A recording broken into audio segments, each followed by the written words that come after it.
Reading is moving forward with Bethel Church's new multi-million-dollar campus. We get the facts on Bethel's next step. And a pizza delivery driver robbed at gunpoint tonight in Reading, and we were on scene shortly after it happened. The suspect still on the loose tonight.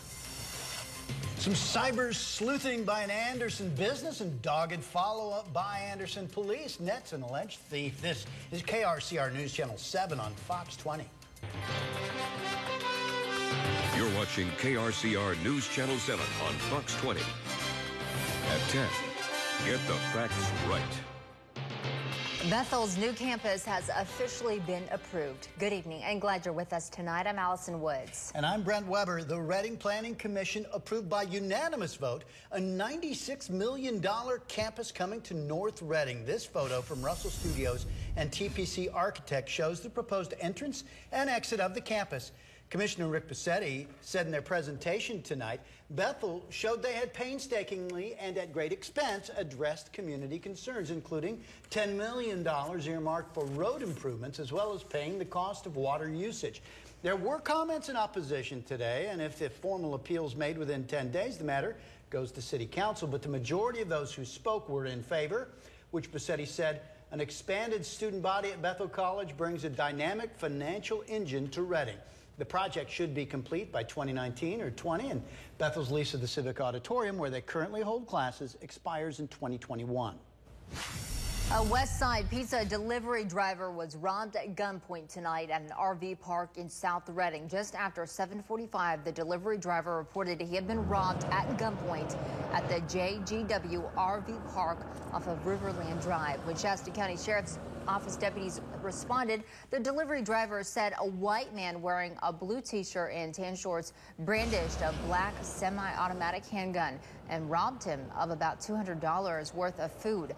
Deputies believe the suspect provided a fake address within the RV park, then flagged down the delivery driver as he was driving past the lots. Deputies, along with their canines and a CHP helicopter, searched the area, but they couldn't find the suspect. They are checking video surveillance in the park. If you have any information, call the Shasta County Sheriff's Office. An Anderson police officer, following a victim's lead, arrested a man believed to have stolen from a local business. Anderson police say Apex Financing reported a generator and fence post had been stolen. And then today, the company apparently saw the stolen goods on an online marketplace, telling police they recognized the suspect. The officer confronted that suspect, 44-year-old Jason Goltz of Anderson, at his work, and he denied any involvement. So the officer staked out his home and saw the man leaving with a generator in his vehicle matching the description of the stolen one. The officer pulled him over and called Apex Fencing to identify the generator. Goltz eventually confessed, saying he had been stealing from Apex for months. He was arrested and booked into Shasta County Jail. Today, 3 young adults in Reading pleaded not guilty to the murder of Joshua Alberg. They were appointed public defenders. The courtroom was filled mostly with friends and supporters of the victim. 20-year-old Brooklyn Hill, 19-year-old Isaiah Williams, and 21-year-old Devin Sutton Wilson are charged with fatally shooting Alberg during a robbery in his apartment. There were a few people who showed up in Free Devin shirts. That was upsetting for Alberg's supporters in the courtroom. The preliminary hearing is set for October 10th.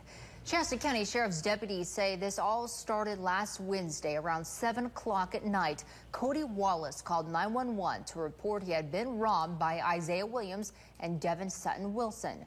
Shortly before 11, deputies responded to Wallace's girlfriend's home in Anderson to take the report.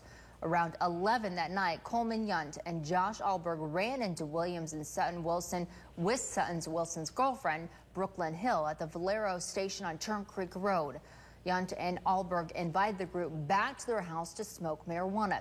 Just after midnight, police are called to the home on Heavenly Oak Drive, where Yunt, covered in blood, begins banging on neighbors' doors. Police arrive and find Alberg dead from a single gunshot wound.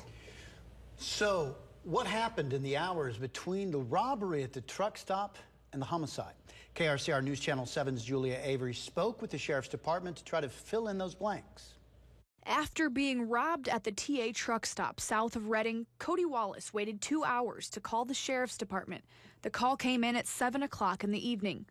Cody told 911 dispatchers he had been robbed by Isaiah Williams while trying to buy marijuana from him, and he was being threatened by Williams and Devin Sutton Wilson.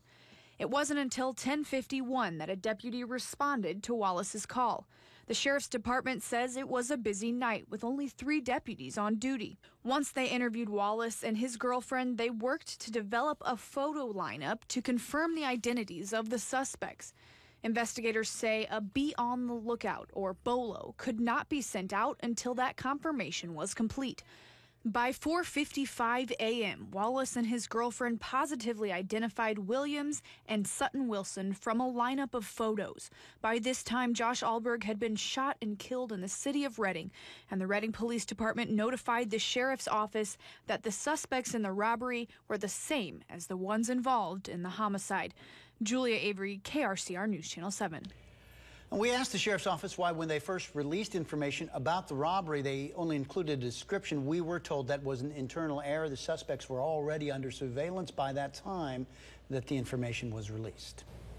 And this is a live look over Reading tonight from our Mercy Medical Skycam. A red flag warning throughout the night, but the wind should die down just a little bit tomorrow. However, it's going to be another warm day. Meteorologist Jeremy Linder is in for Rob Elvington tonight with the latest. Good evening, Jeremy. Yeah, good evening, Allison. We're already starting to see a little bit of a reprieve from those wind speeds tonight. Some of the latest conditions coming down from the Reading Airport. 75 degrees currently, but take a look at that. Some calm conditions. I could still see wind speeds tonight heading into early tomorrow morning, anywhere between about 10 to 15 miles per hour. But most of the valley has seen things drop off, and these are just sustained winds. May have some minor gusts in between there. Orville, north winds about 10 miles per hour or so. There's that red flag warning we mentioned, still in effect, but only through 7 a.m. tomorrow morning. As those winds drop off, it takes that threat for wildfires with it. Will be more in the moderate category, which is below the criteria for that warning. Overall, our threat tracker is in the low category through the next days. Not only are the winds dropping off, but the temperatures will too. I'll talk about that with your full forecast in a bit. Allison? Thanks, Jeremy. President Trump saying relief efforts in Puerto Rico have been amazing. This after Hurricane Maria devastated that island. More on the president's plan to visit there and Puerto Rico's challenges facing the aftermath of the storm coming up. And terrifying moments for passengers trapped in a plane filling with smoke after landing in Fresno. That's coming up after the weather.